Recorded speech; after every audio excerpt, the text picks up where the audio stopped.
إنما يخشى الله من عباده العلماء. جرأت کا نام ہے دیوبند والے، عالی مقام ہے دیوبند والے۔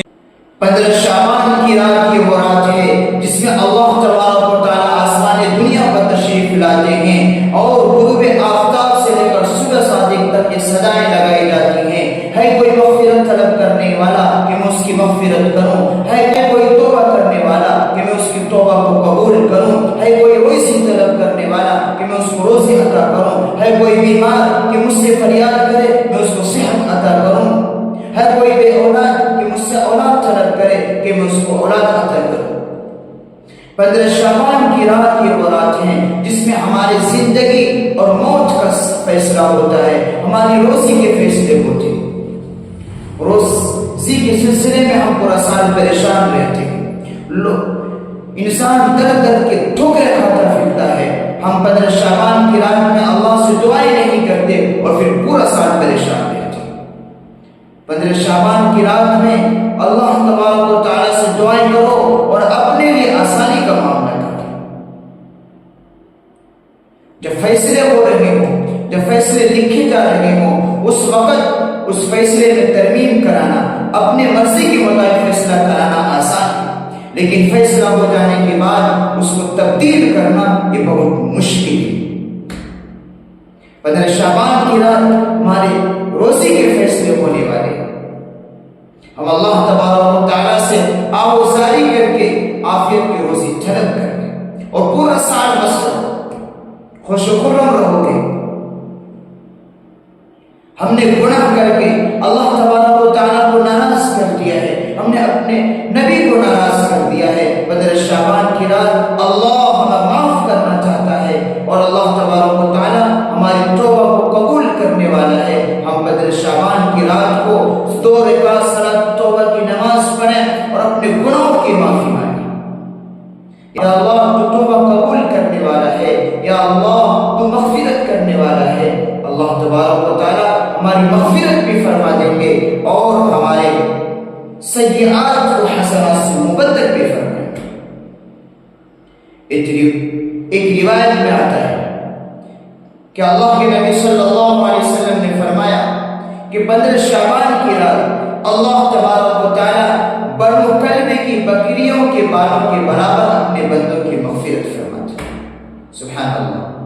مدینہ منورہ میں ایک قبیلہ تھا بنو بکر، جو بکریاں بہت کثرت سے پالا کرتی تھی۔ ایک گھر میں کئی 100 بکریاں ہوا کرتی تھی۔ روایت میں یہاں تک آتا ہے کہ جب سارے لوگ اپنے بکریوں کو چرنے کے لیے چھوڑتے تھے تو 2 پہاڑوں کے درمیان کی وادی بکریوں سے پر ہو جاتی تھی۔ اس سے اندازہ لگائیں کتنی بکریاں، ہمارے سر میں لاکھوں بال، بکریوں کے جسم میں کتنے بال، کروڑوں ہوں گے۔ اس سے اندازہ لگائیے کہ اللہ تبارک و تعالیٰ 15 شعبان کی رات میں کتنے آدمیوں کی مغفرت کرنے والے۔ لیکن افسوس کہ جب پروردگار عالم اپنے بندوں کا انتظار کر رہا ہو اور بندے غفلت میں پڑے ہوئے، بہت سی جگہوں پر 15 شعبان کی رات میں مسلمان جوئے کھیلتا ہے، تاش کھیلتا ہے، آتش بازیاں کرتے ہیں ہمارے بچے۔ اس سے بڑی محرومی اور کیا ہو سکتی؟ 15 شعبان کی رات یہ کوئی ہمارا تہوار نہیں ہے، بلکہ یہ توبے کی رات ہے، توبہ کرنے کی رات ہے، مغفرت طلب کرنے کی رات ہے، گناہوں سے معافی مانگنے کی رات ہے۔ ہم اللہ تبارک و تعالی سے معافی مانگیں، توبہ و استغفار کریں، صلاۃ و تسبیح کی نماز پڑھیں، قرآن کریم کی تلاوت کر کے پوری رات گزاریں، تہجد کی نمازیں پڑھیں۔ لہو و لعب میں، آتش بازیوں میں، جوؤں میں یا غفلت میں گزارنا بہت بڑی محرومی کی بات ہے۔ اچھے کپڑے پہنو لیکن تہوار کے لیے سے نہیں، کھانا کھاؤ لیکن تہوار کے لیے سے نہیں۔ اچھے کپڑے پہنیں گے اللہ کی عبادت کرنے کے لیے سے، کہ اس مالک الملک جو دونوں جہان کا زمین و آسمان بنانے والے بادشاہ کے سامنے کھڑا ہونا ہے تو اچھے کپڑے پہن کر کھڑے ہو، یہ اچھی چیز ہے، لیکن تہوار کی نیت سے 15 شعبان کی رات میں اچھے کپڑے پہننا یہ بدعت ہے اور اس پر آپ کو کوئی اجر ملنے والا نہیں۔ ہم آنے والی 15 شعبان کی رات کی ہم قدردانی کریں اور اپنے آپ کو، اپنے گھر والوں کو، اپنے بچوں کو اس رات کی اہمیت سے آگاہ کریں، اس کو بتائیں کہ یہ وہ رات ہے جس میں اللہ تبارک و تعالیٰ اپنے بندوں اور بندیوں کی توبہ کو قبول کرتا ہے۔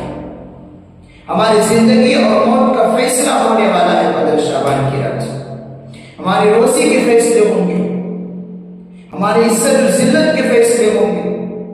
اس امت پر اللہ تبارک و تعالیٰ کے بے شمار احسانات اور بہت سے موقع اللہ تبارک و تعالیٰ نے ہمیں عطا فرمائے ہیں، ان میں سے 15 شعبان کی مبارک رات بھی ہے جو اس امت کو ملی ہے اور بہت بڑی نعمت ہے، اس کو ہمیں غنیمت سمجھنا چاہیے اور اس مبارک رات کی رحمتوں سے، اس کی برکتوں سے فائدہ اٹھانا چاہیے۔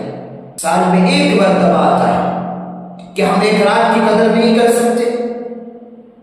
ہم کیا ایک رات جاگ کر نہیں گزار سکتے؟ کہ ہم ایک رات اللہ کی عبادت نہیں کر سکتے؟